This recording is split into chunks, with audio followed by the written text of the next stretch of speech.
O Heitor do livro Cura e Libertação, José Carlos de Luca. No texto Volta por Cima, nós paramos naquela parte onde ele fala do texto que a Meimei ditou ao Chico Xavier, né?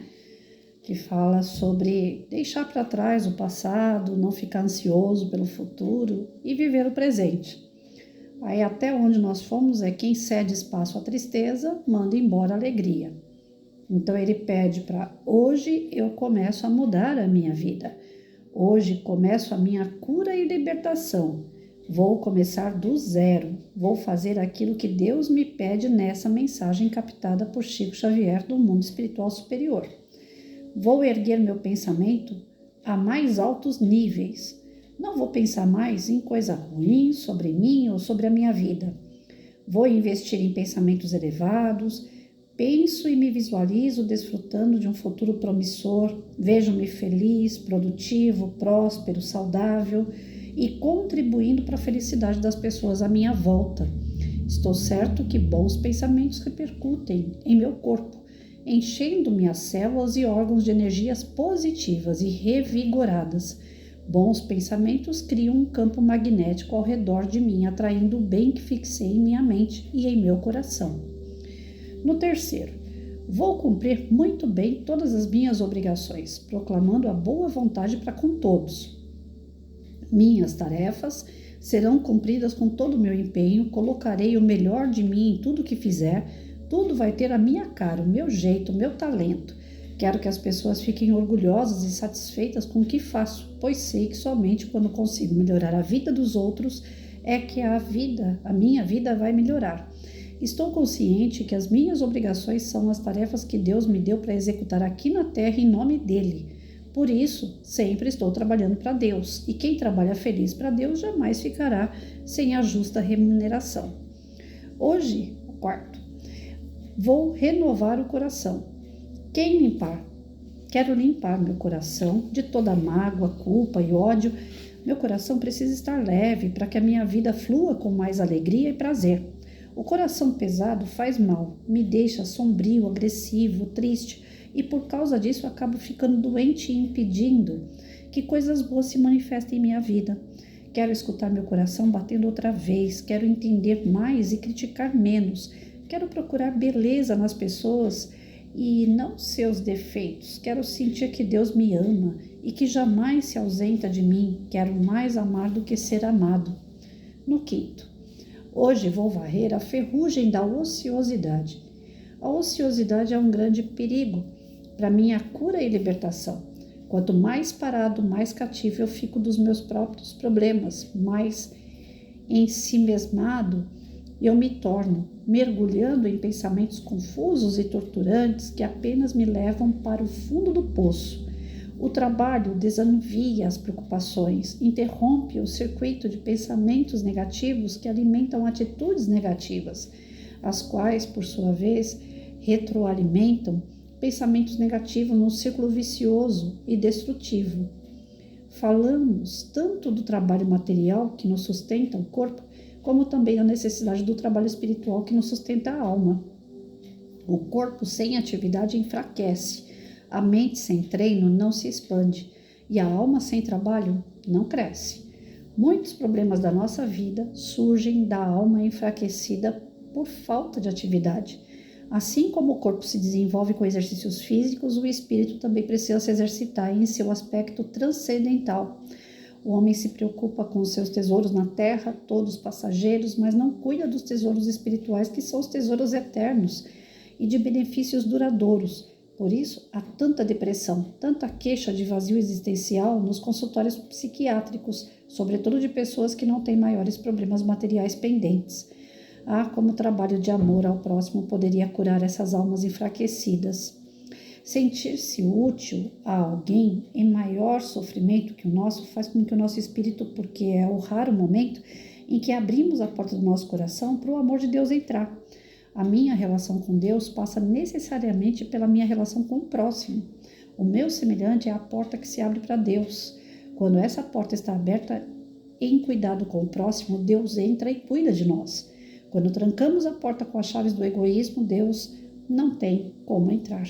e curar a minha vida. Por isso, a espiritualidade superior ensina, fora do trabalho que se expressa em serviço ao bem geral, estamos conosco, mas dentro do serviço que se expressa em trabalho constante no bem dos outros e na felicidade de todos, estamos e estaremos com Jesus.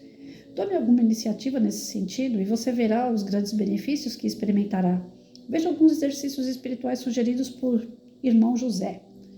Um prato de sopa ao faminto, uma visita ao doente, uma palavra de ânimo aos desesperançados, um minuto de atenção a quem necessite ser ouvido, uma gentileza na via pública, um sorriso ainda discreto a quem há muito esteja esperando por ele, um gesto de reconciliação com o adversário. No sexto, hoje vou expulsar o vinagre do desencanto, extinguindo o bolor da tristeza e pulverizando o carucho do desânimo.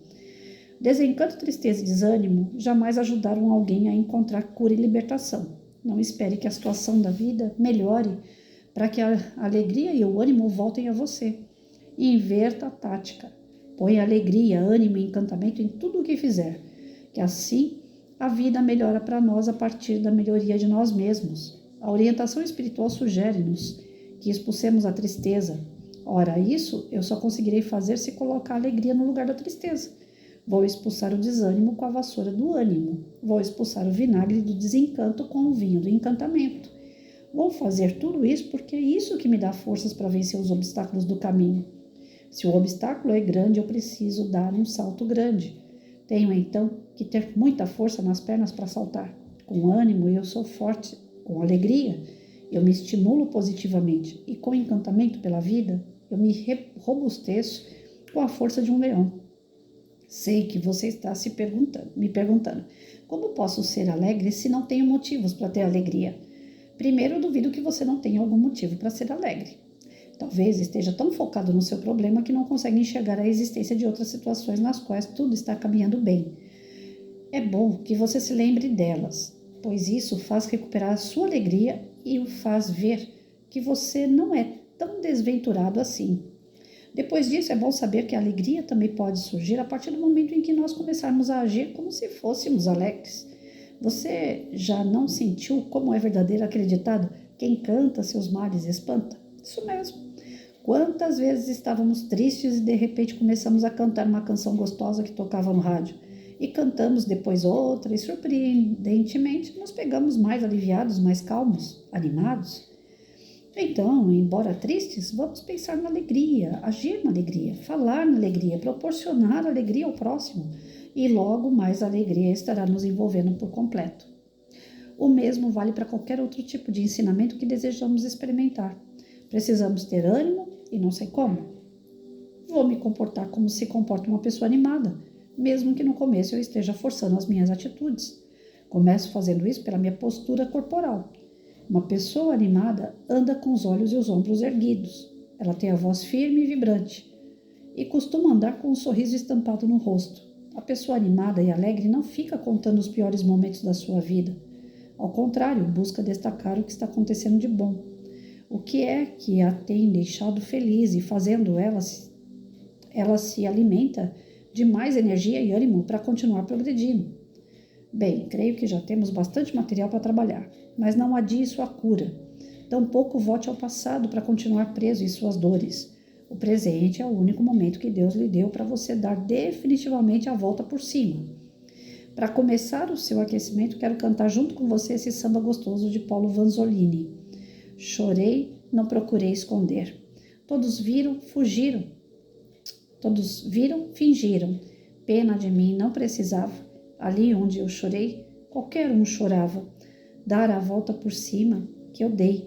Quero ver quem dava. Um homem de moral não fica no chão, nem quer que mulher lhe venha dar a mão. Reconhece a queda e não desanima, levanta, sacode a poeira e dá a volta por cima. Então, assim, nós vemos nesse trecho dessa mensagem que a Meimei entregou ao Chico, que nós temos algumas receitinhas que dá para a gente não ficar preso no passado, nem ansioso pelo futuro e poder viver com tranquilidade o presente. Erguer o pensamento nos níveis mais altos possível. Ah, mas eu não tenho ânimo. Aí ele toca muito na questão do ânimo. O ânimo não é algo que alguém te dá. Não é Deus, não são pessoas, não é o trabalho, não é dinheiro. O ânimo não tem nos lugares e nas pessoas em volta. Tem em você. Mas como é que eu faço para ficar animado se eu não consigo? Geralmente, quando a gente está no fundo do poço, triste, a gente fala isso. Ah, eu estou baqueado. Hoje eu não consigo ficar animado. Dias bons e ruins fazem parte da nossa jornada. O que não pode é deixar isso se tornar uma rotina. Se a gente se apegar ao desânimo e deixar ele fluir cada vez mais no nosso dia a dia, vai chegar um momento que nós vamos entrar em depressão. E a depressão é um poço sem fundo. Esse não é nem como o do pássaro que entrou no poço e tinha medo de bater asa e sair, não. É o poço sem fundo mesmo. Nós não conseguimos sair, principalmente sem ajuda médica clínica, psiquiátrica, tratamentos espirituais, aí o negócio complica. Então, quando você percebe que a peteca tá caindo, teu humor tá caindo, você tá ficando meio aborrecido, tá ficando insistente isso, tá ficando triste, às vezes sem explicação, às vezes com alguma explicação, a gente tem que procurar ter o momento, né? Como eu costumo dizer, tem momentos que a gente precisa ter o momento do luto. Tem que ter. Nós somos seres humanos, não é ficar 24 horas ligado no 220, eu sou feliz e a vida vale a pena. Não é assim o tempo todo, a gente sabe que não é. O que não dá é para manter um padrão vibratório baixo por muito tempo. É perigoso, até mesmo por uma questão de obsessão. Depois que eu me tornei espírita e que eu passei a estudar um pouquinho, que eu entendi o processo obsessivo, que alguns espíritos, mesmo sendo bons, mas são tristes, são amargurados, são rancorosos, têm sentimentos ruins e eles se afinizam com a gente quando a gente também está com sentimento ruim, mesmo que eles não tenham nada a ver com o nosso plano reencarnatório, às vezes eles estão passando perto da gente, sentiu aquela vibração triste, eles ficam. Então, quando eu comecei a entender esse processo, eu tenho uma vigilância maior nesses dias que me bate a tristeza, porque eu também sou ser humano, eu também fico triste. Eu também sou imperfeito moralmente, eu também fico triste. Mas eu procuro fazer isso que o texto disse. Eu vou procurar obrigações, eu vou procurar fazer coisas, me ocupar, não ficar com a mente parada, não ficar com o corpo totalmente parado. Às vezes o corpo não tá legal mesmo. Ele precisa de um descanso, ele precisa de um sofá, ele precisa se entregar um pouquinho. Mas eu não posso deixar ele muito tempo parado. Quanto mais um corpo fica parado, mais debilitado ele vai ficar. Até hoje as pessoas falam, por que você não anda de bengala, Patrícia? Eu prefiro segurar no braço de um amigo, porque eu ainda vou estar atenta para não cair, eu ainda vou estar forçando minha perna para andar. A bengala me dá a sensação de que eu vou acomodar. Se eu acomodar usando uma bengala, eu não lavo mais uma louça, eu não passo mais uma vassoura em casa. Aí sim, aí lascou de vez. Porque como que eu vou fazer segurando numa bengala outras atividades? Dentro de casa eu ainda tenho minha autonomia, tenho minha independência. Tem parede, tem mesa, eu vou me segurando. Então eu vou forçando para não andar de bengala, porque senão eu vou me acostumar com ela e vou querer andar dentro de casa também. E se isso ocorrer, cada vez mais o corpo vai ficando mais preguiçoso. Então eu ando pelas ruas, eu seguro em parede, eu seguro em mesa onde eu encontro, ou então, se for um lugar que eu não conheço, eu procuro levar um amigo, uma amiga junto para segurar no braço, para segurar na mão. É uma forma que eu encontrei de não me jogar, de não entregar meu corpo. Assim como o corpo não pode ser entregue, nosso pensamento não pode ser entregue. Nossos ouvidos não podem ser entregues em coisas ruins. Nossa visão não pode ser. Hoje mesmo de manhã um amigo mandou para mim, um cara se matou enforcado numa árvore. Eu falei para ele, eu te dei bom dia. Ele não deve ter gostado muito não, que ele nem respondeu mais depois.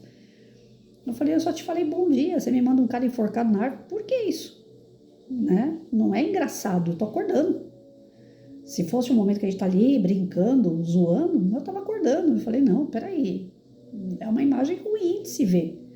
Qual é o pretexto de mostrar um negócio daquele logo cedo? É que às vezes as pessoas brincam tanto comigo que acham que tem coisas que não fere, não machuca, que vai passar batido. Falei, não, é uma imagem forte, o cara lá pendurado numa árvore. Não sei nem se é verdade ou se é fake, mas de qualquer forma, pra que isso? Então, às vezes, a gente tem que tomar cuidado com aquilo que a gente está influenciando as pessoas, mandando para as pessoas. Pode ser que ela esteja num bom dia, pode ser que ela não esteja num bom dia. Eu morro de medo de mandar, às vezes, uma mensagenzinha, uma brincadeira, e tá chegando em alguém e a pessoa, no mínimo, pensar assim, pô, não tô bom dia, Patrícia ficar mandando essas porcaria para mim. Pode acontecer. Mas é na tentativa de fazer os outros felizes, com piadinha, com gracinha, né? Que eu acredito que tenha vindo também desse meu amigo, mais ou menos nesse sentido. Mas foi um choque para mim, porque eu estava acordando. E aí aquela imagem ficou um pouquinho na minha cabeça ali, fiquei pensando, será, né, que a pessoa fez um negócio daquele? Bom, enfim. O que não é bom, a gente não deve compartilhar. Porque isso pode trazer uma má energia. A pessoa pode ficar sensibilizada, a pessoa pode não gostar, ela pode não estar num dia bom e ficar pior.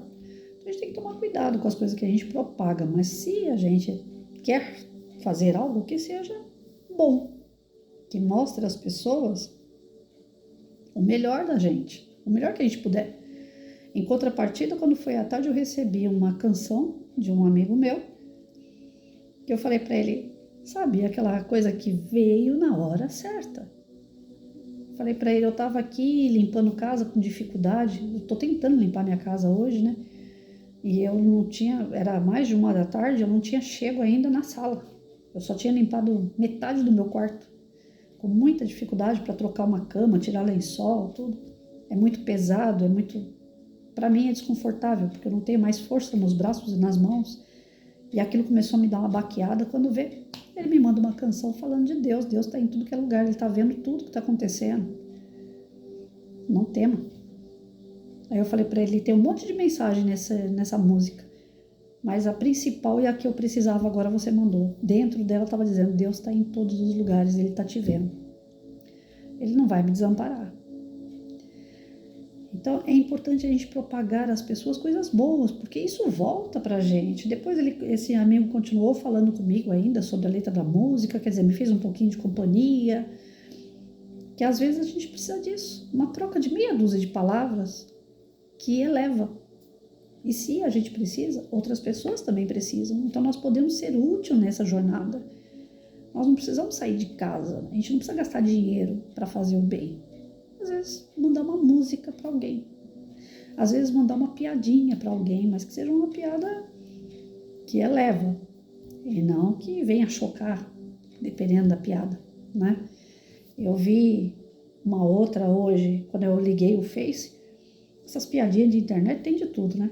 Aí uma delas estava lá o policial rebolando e dançando junto com um monte de nóia. Ah, gente, eu fico doida, porque eu sou baba-ovo da polícia militar. Isso bem antes de ser casada com um policial. Então, quando eu vejo algumas cenas assim ligadas à instituição que falta com respeito ao policial, eu fico muito nervosa. Aí também são coisas assim que a gente vai buscar, né? Eu vi, e em vez de eu pular, eu fui assistir até o final. Era uma piada, não era real, mas acaba com a moral da corporação umas piadas desse tipo. É como anos atrás teve um vídeo que o pessoal do Exército fez, onde eles dançavam música, acho que é axé, alguma coisa assim, que eles dançavam colados um no outro, né? Dando a entender que o pessoal do Exército era tudo homossexual. Ou seja, quem não conhece tem uma ideia daquilo como verdade. Então a gente tem que tomar muito cuidado com as brincadeiras de internet, a gente tem que tomar muito cuidado com as brincadeiras que a gente faz com os colegas, porque tudo isso é uma bagagem de informações, reais ou não, que interferem no modo de pensar, no modo de agir, no modo de sentir de cada um. Então, se nós não queremos sofrer, nós não devemos dar sofrimento. Se nós não queremos sentir raiva, nós não devemos dar raiva aos outros. Se nós não queremos ter desânimo, nós não devemos desanimar as pessoas. É tudo o contrário. Não é que é toma lá da cá, mas Deus vai dar para a gente de acordo com aquilo que a gente oferece. É o semear e o colher. Se a gente passa dos limites, tem consequências. E essas consequências, muitas das vezes, vêm inclusive para o nosso corpo. Começa no espírito, vai para o perispírito, ele não suporta e transborda isso no corpo, em forma de comorbidade, de doença, e depois fica difícil de tratar. No processo, quando a gente percebe que está sendo obsediado, ou que a gente está entrando em fase de desânimo, que a gente está entrando numa fase muito crítica, né? Os idosos geralmente entram numa fase assim muito de ser rabugento, por exemplo, né? Tudo implica, tal. É uma fase tão preocupante. Era tão bom se tivesse gente em volta desses idosos para levar alegria, para levar música, para levar boas palavras, porque o corpo já está frágil, o perispírito já está que não se aguenta mais. O espírito está ali louco para poder se libertar do corpo que não está rendendo. E se o idoso começar a entrar num estado de depressão, de desânimo, de falta de o que eu vou fazer, eles se jogam numa cama. Eu perdi meu pai praticamente assim. A última vez que eu conversei com meu pai, ele falou para mim assim, Deus podia me levar, que eu já não estou aguentando mais. E ele não estava assim tão adoentado, mas era a época de pandemia, ele não podia ver os colegas, ele não podia sair, ele não podia trabalhar. E ele foi ficando preso dentro de casa, com aquele isolamento total, ele foi se definhando. A última vez que nós conversamos, ele falou, Deus podia me levar. Eu falei, lógico que não, eu preciso de você. Ele falou, precisa não, filha. Desse jeito que eu tô aqui, você não precisa não. O pai já não tá aguentando mais. Então, assim, é dolorido você ver um idoso pedindo para ir embora, porque o corpo já não aguenta mais. E nós estamos nos entregando novos. Eu vejo pessoas da minha idade, de 50, 55 anos, as pessoas falando, eu não aguento mais limpar a casa, eu não aguento mais fazer as coisas para os familiares, eu já estou de saco cheio disso, já estou de saco cheio daquilo, ou seja, aquelas implicâncias que um idoso teria. Um cara de 50, 55 anos já está assim. Imagina quando chegar lá nos 70, 80. O corpo já está riando. Já está pedindo para desencarnar também. Porque nós vamos deixando se levar. Eu acabei de conversar com meu irmão. Nós dois temos a poliomielite. Falei para ele, hoje eu não estou muito legal. O corpo está meio esquisito, eu estou limpando a casa muito devagar, não estou conseguindo pegar as coisas, me manter em pé. Hoje tá difícil. Aí meu irmão falou, eu também fui cortar umas plantas aqui e eu não tô conseguindo ficar muito tempo também não. Mas nós vamos fazendo devagarinho, ele falou. O meu irmão ele levanta bem o meu astral em relação assim nós vamos conseguir. E isso é algo que é dele, ele é sozinho. Era para ele ser o cara mais desanimado do mundo, porque os amigos estão distantes. E ele mora sozinho com o cachorro, eu moro sozinha com o Mike, meu cachorro. Era pra gente ser desanimado, né? Comorbidade, casa para cuidar, animal para cuidar, responsabilidades e não ter pessoas em volta. Mas tem uma coisa que dá esse alimento todo, tanto para ele como para mim, Deus. Esse é a nossa âncora, é a nossa real motivação. É Deus. É saber que Ele está em todos os lugares, inclusive dentro de mim. E é Ele que vai renovar as minhas esperanças, a minha fé, é Ele que vai me dar a tranquilidade, a paz de saber que no final as coisas vão ser de acordo com o que Ele quer. Eu tenho meu livre-arbítrio, eu posso trabalhar em cima do meu livre-arbítrio, mas quem vai dar a cartada final é Deus, é Ele que vai determinar se aquilo que eu estou fazendo está indo certo ou não. Se tem uma outra forma, um outro caminho que Ele possa ajudar, Ele vai ajudar, se eu fizer por merecer. Então, eu posso elevar meu pensamento, eu posso agir em favor do próximo, eu posso renovar a minha energia, os meus desejos, encontrar novos objetivos, mas eu tenho que sair da ociosidade, eu tenho que trabalhar. Não adianta eu querer que as coisas aconteçam sentado aqui esperando cair do céu. Deus vai fazer a parte dele, Ele é nosso Pai. Mas se eu não fizer a minha parte, Ele não pode agir. Aí ele coloca aqui coisinhas tão simples que a gente pode fazer em prol do próximo, sair dessa ociosidade e que traz alegria. Um prato de sopa para alguém que está com fome, uma visita a um doente, uma conversa com quem está depressivo, que está triste, você levantar a moral de alguém, você dá ânimo para quem não tem ânimo, mesmo que você não tenha. Quando você passa isso para alguém, você automaticamente você ganha ânimo também. Gentileza onde você estiver, ao invés de ficar reclamando, esbravejando, arrumando encrenca, tenta compreender o outro. Tem coisas que nós temos que dar limite, não é tudo que a gente vai ficar baixando a cabeça, mas tem coisa que a gente arruma encrenca por bobagem, por ignorância, porque a gente ainda é muito orgulhoso, porque a gente ainda é muito egoísta. Um sorriso, o que custa um sorriso? Já viu aquelas pessoas que toda vez que vai conversar de cara amarrada? Aqueles hard da vida? Ó dia, ó céus, ó azar. Ultimamente, eu ando fugindo de pessoas assim. Eu sei que é daquele jeito, que não vai mudar. Eu tô fugindo. Se é pra me conversar e a pessoa só ficar reclamando, eu tô fugindo, porque eu tô vivendo um momento turbulento. Se eu pegar uma pessoa que vem só reclamar da vida, vai ser dois para reclamar, porque eu vou sentar com ela e vou chorar junto. Então, nesses momentos, você tem que evitar pessoas assim, por mais amiga que seja. Senão você se leva também. E tem pessoas que é assim sempre. Já pegou o hábito de reclamar, já pegou o hábito de ficar desconjurando todo mundo em volta, mas não faz nada para mudar aquela situação. Não faz nada. Então, a gente dá palpite, a gente tenta mostrar, né? Ó, é você. Você é que tem que mudar o teu comportamento. A pessoa, não. Se fosse você, você faria o mesmo. Se fosse você, você não ia ser diferente de mim. Se a pessoa não quer enxergar, o que você pode fazer? Se afastar, não ficar dando ouvidos, porque você não vai ajudar e ainda vai trazer essa energia. Quando você não tá legal, ainda vai trazer mais energia ruim para você. Se você tá equilibrado, tá bem, aí dá para você dar uma assistência para pessoa desse tipo, dar ouvido, fingir que tá ouvindo, porque se a gente absorver, a gente pega tudo aquilo, né? Então finge que tá ouvindo. Às vezes eu dava aula para mães assim mais necessitadas, né? Que vinham na escola pedir dinheiro para gás, dinheiro para comida, para fralda.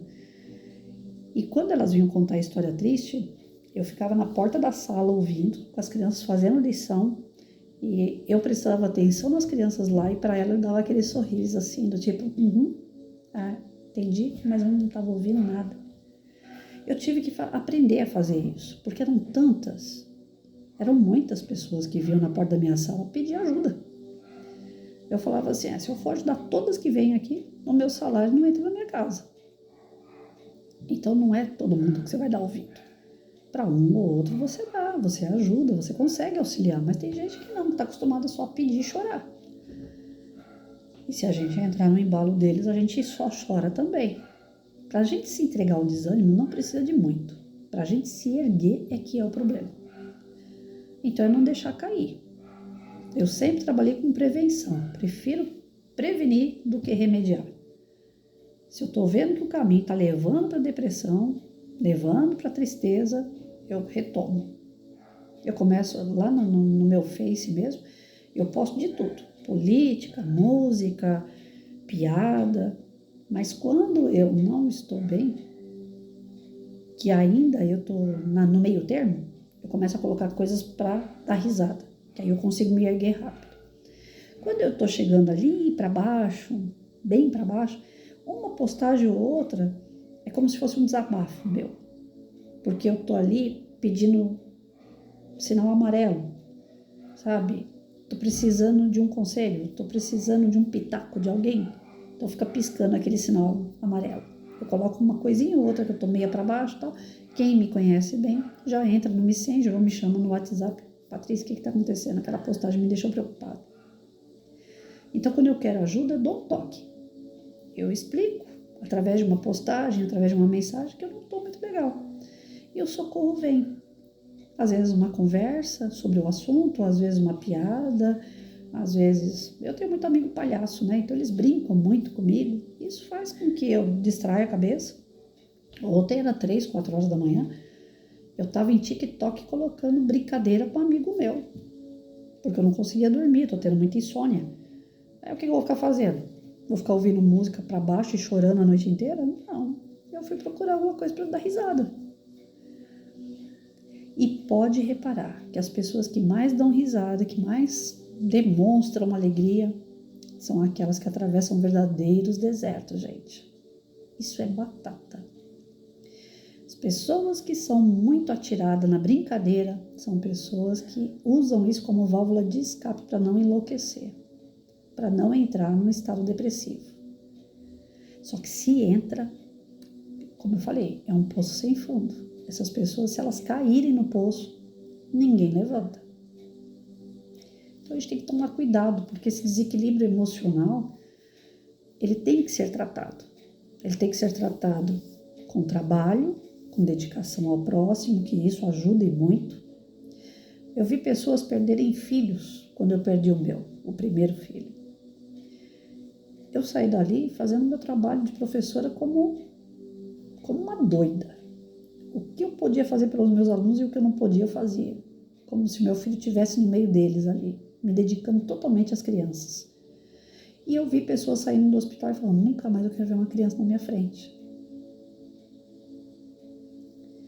Ou seja, quando você ocupa aquele vazio que ficou, não é que tampa, não é que sana a sua dor, mas ameniza.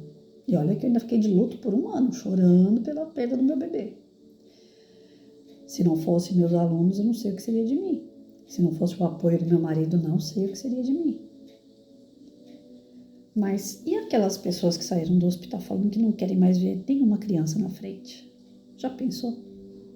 Como que vivem essas pessoas? O vazio que a vida delas se formou ali. Então, toda vez que a gente tem uma perda, que a gente não conseguiu aquilo que desejava, uma frustração, alguma dor, a gente tem que procurar dentro daquilo trabalhar para sanar a dor, para aliviar, para amenizar aquela dor. Então, se a gente ficar parado pensando nela, ela só cresce. E é isso que ele pede pra gente. Vamos expulsar o vinagre desse desencanto que muitas vezes vem assolar a gente, né? Tirar o bolor dessa tristeza. Tristeza dá bolor mesmo. E é um bolor terrível, que às vezes empaca a gente, porque o bolor não vai ficando duro. Aquilo ali, se começar a impregnar na alma, endurece a gente, enrijece. Vamos pulverizar, limpar, tirar o desânimo da nossa vida. Através de coisas simples, através de atitudes simples, de bem-estar. Às vezes um alimento. Ontem mesmo falei para vocês, eu fui comer arroz doce. Tava doida para comer um arroz doce. Aquilo é uma alegria danada. Não preciso de muito para ser feliz. Um telefonema, uma música. Hoje eu já coloquei música um pouquinho mais alta aqui enquanto eu limpava a sala. É coisa de 15, 20 minutos. Meu vizinho suporta. Era de dia ainda. Mas eu também não fico exagerando porque a casa é sempre geminada, né? Mas uma musiquinha alta de vez em quando, para você poder cantar junto. Eu vi um vídeo ontem que o menino falava assim, eu não sei cantar em inglês, mas eu vou cantar em inglês. E quem não quiser, que ouça mesmo assim. Então, às vezes é preciso dar uma de doido, né? Às vezes é preciso soltar um pouquinho essa loucura para a gente poder estabilizar a nossa emoção e não se deixar levar. Então, dar a volta por cima é difícil. O ideal é não deixar cair. O ideal é a gente não deixar a peteca cair. Então, vamos perceber no dia a dia se a gente está ficando, né, meio xoxinho, se a gente está ficando meio triste, aborrecido. Vamos observar isso e vamos procurar outro rumo, para que isso não se petrifique, né, dentro do nosso coração. Que a gente possa evitar chegar nesse estado de desânimo onde fere o nosso coração, fere o nosso espírito sobrecarrega o nosso perispírito e traz comorbidade, traz doença. Então, nós estamos aqui lendo o livro para a gente se curar, para a gente se libertar daquilo que faz mal. Então, há caminhos. Depois que a gente se entregou no desânimo, também tem. Mas é mais difícil. Então, vai observando. Viu que está entrando no estado depressivo, desanimador? Procura outro caminho. Vai colocar tua cabeça para fazer outras coisas. Porque dar a volta por cima é possível. Mas é bem mais complicado. Para que a gente vai complicar se a gente pode descomplicar? Já tem tanta coisa para a gente poder passar. E essa questão de ficar desanimado não é não é uma questão dos outros, das situações. É nossa. É totalmente nossa. Se você desanimar, a culpa não é de ninguém, não é de nada. A culpa é sua. Porque você tem que ter ferramentas para poder não entrar nesse estado de desânimo. Perceba quando isso está acontecendo e dá a volta por cima e já vai saindo desse estágio. Antes que seja tarde. Porque se entrar no estado depressivo, aí é esses doidos aí que estão querendo cortar a veia, né? E nós não estamos pedindo lá naquela fila na hora de reencarnar uma chance para vir para o planeta Terra, para chegar aqui e não dar conta do recado e, por fragilidade, covardia, a gente vai lá e tenta acabar com a própria vida, sendo que ela só cabe a Deus. Foi Ele que deu e é Ele que tira no momento que Ele achar melhor. A vida física, porque lembrando a vida espiritual, essa não cessa nunca. Então, se a gente atentar contra a própria vida, é desejar um sofrimento ao cubo, porque não vai sanar o problema, só vai aumentar. Bora lá, vamos analisar e vamos resolver isso aí.